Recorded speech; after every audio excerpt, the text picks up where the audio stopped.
Alright, what are we up to today? Well, it has a lot to do with this little machine behind me here, so let's take a closer look at that. So what we have here is a Panasonic Toughbook CF-25.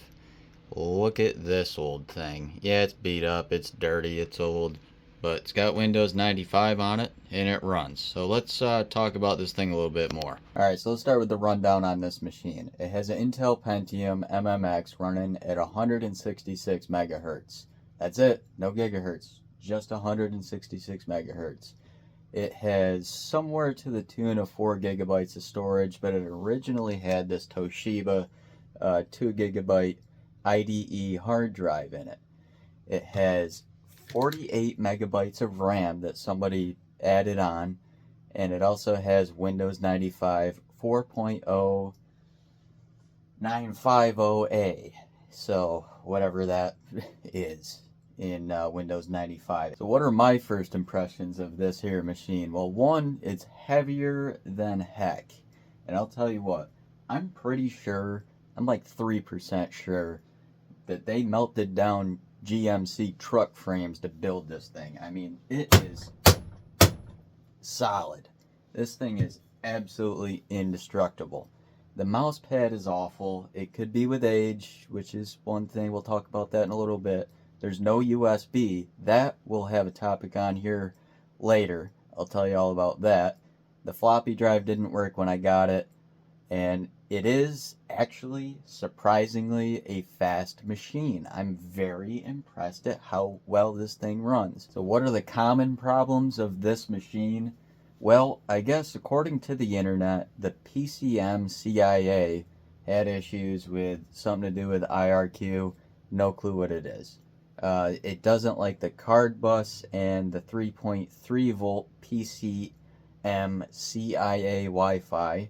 And I'm just not familiar with these cards, by the way. The floppy drive belt fails, which I believe is the problem with the old floppy drive that was in it. I did replace it when I got this machine. I replaced the floppy drive. The Seagate HDD tends to fail. The CMOS battery tends to fail. And I guess there's an internal battery pack for the RAM that leaks everywhere and causes issues. So, with that being said, let's investigate further. So upon further investigation, we can see that it has Windows 95 on it. Well, it did have it when I got it on this hard drive here, but I decided to change over to one of these compact flash cards and a compact flash to IDE adapter instead of having a hard drive. So I had to manually install Windows 95 myself. The way I had to do that, because all I have as a floppy drive is this stack of floppy disks. So there's 20 some of them there, and I'll get more into it, but it's tedious to say the least. I also had to replace the floppy drive because it didn't work when I first got it. I believe it has to do with the belts that are commonly failing on these, and that's how we got it running. So I powered down this behemoth of a machine here, so let's go over the I/O.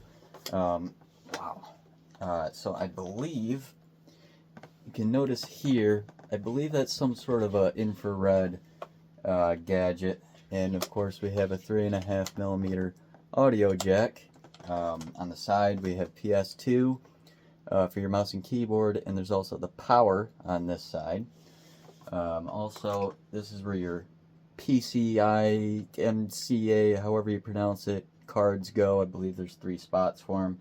The top one, I guess, has issues. And going around the other side here, we have, of course, our floppy drive. And on the back, we have VGA, printer, and some sort of serial. On the bottom, you can flip this door open here, and there's some sort of attachment here, maybe some parallel or serial thing, I'm not entirely sure.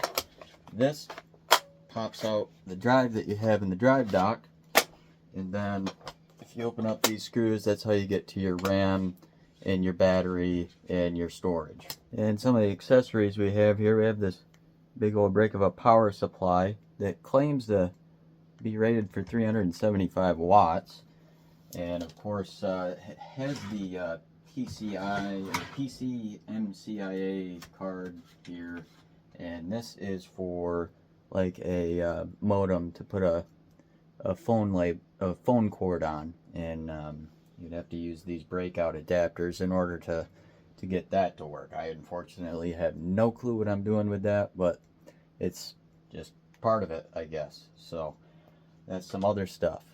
So let's talk about this Pentium MMX processor and why we can't use USB.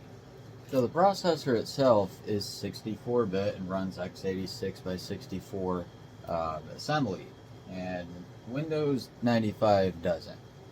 So the idea of MMX is we can take different data sets and we can take a register and kind of split it up into different pieces.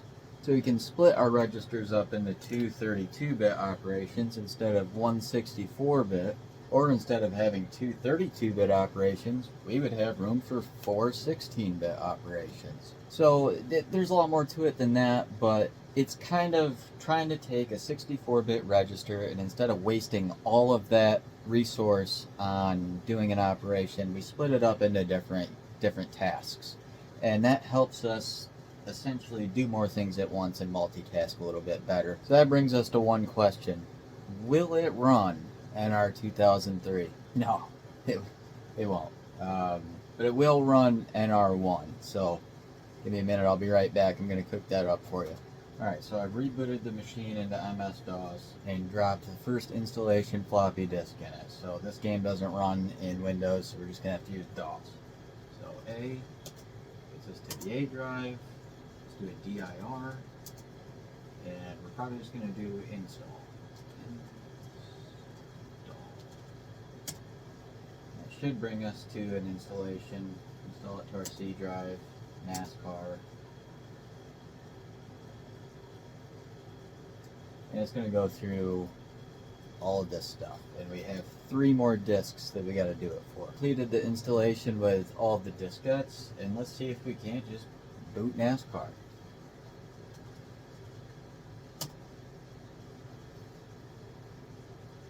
That's a good sign. Let's see if we can focus on that. It's running pretty good.